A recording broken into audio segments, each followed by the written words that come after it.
blessed Sunday to us.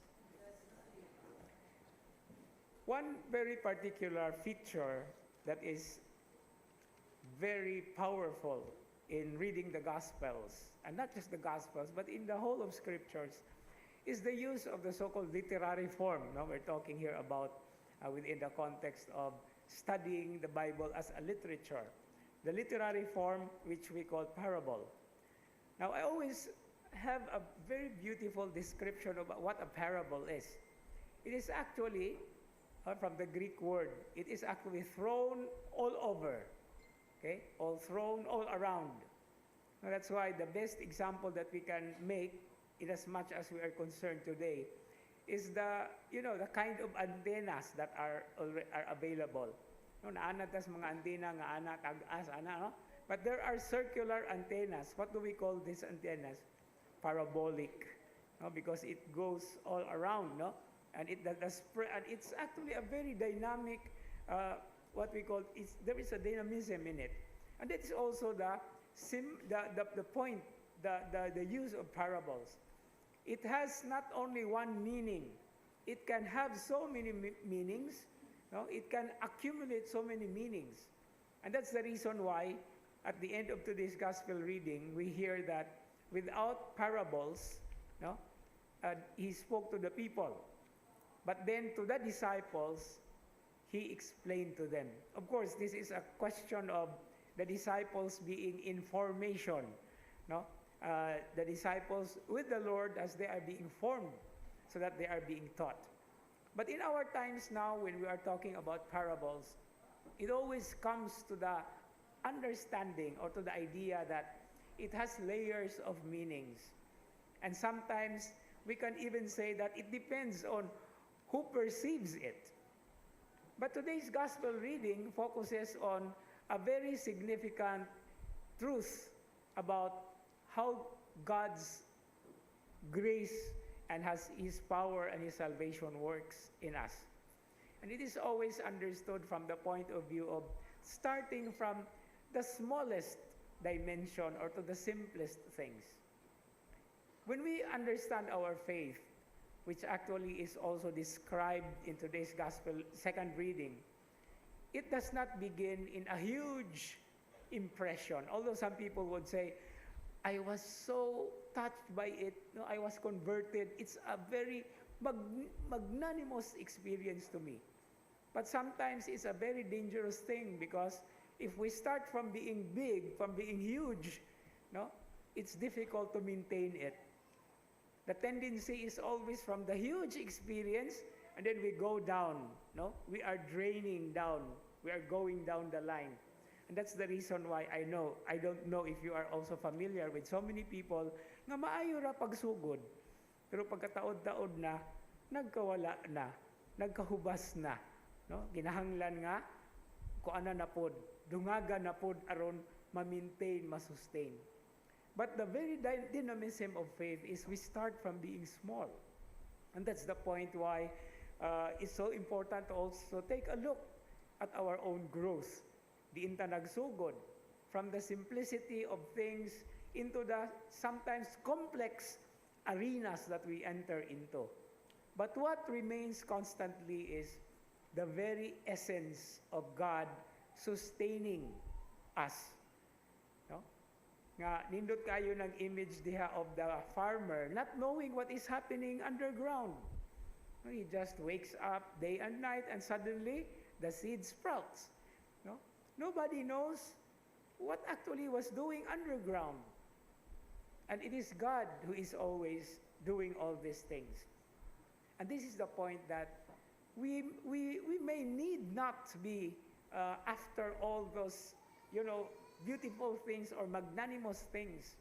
But let us search God from the simplicity of things, from where we are.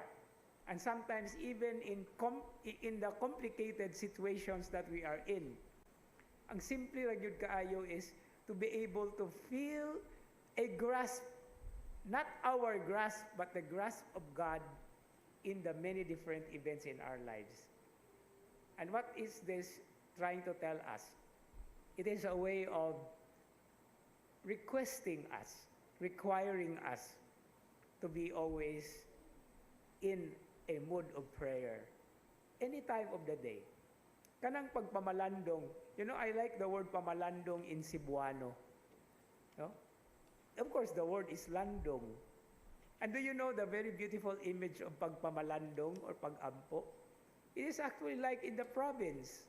Nga human og daro sa farmer na kahoy, di ba? Mulingkod ubos sa kahoy. Unsa may naa sa ubos sa kahoy, landong, pagpamalandong. And that is always a very beautiful image of prayer. Ang pagpamalandong ubos sa shadow, sa landong, sa gugma sa Dios. And even amidst the so many things that we are doing, bisag pipila lang kagutlo, it is a way of connecting with Him who works even unnoticeably. No, dili siya mabantayan usahay, dili bunggacious kanunay, because He works in the very ordinary flow of the events of our lives. And that's the reason why, even if we are not really that prayerful, basta mamalandong lang ta, buhunong lang ta, we make a little time to say, thank you, Lord, no? Or help me, Lord, continue to grasp my hand, Lord, as I walk. No? Send me the graces that actually I deserve. And He will do that. But we cannot modify it or we cannot dictate Him. He always is the one who steers our lives as we walk and continue on the journey of faith. With the rest and recreation that we need, with the works and the so many things that we are occupied or preoccupied with, He is always there. Ang rason usahay nga di ta makabatyag sa Ginoo sa atong kinabuhi, kabalubog unsa, kay busy kaayo ta. Kung busy man ta kaayo, God is also busy with us. He only needs us to be able to realize. Nya dili man sa pagpanghadlok.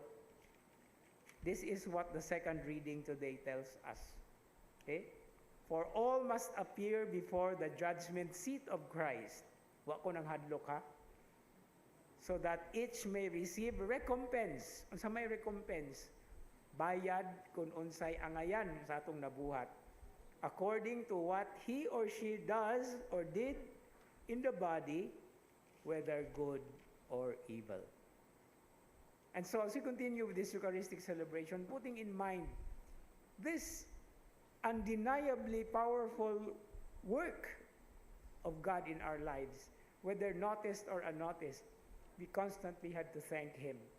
And saying thank you, even for a little while, is one starting point for it.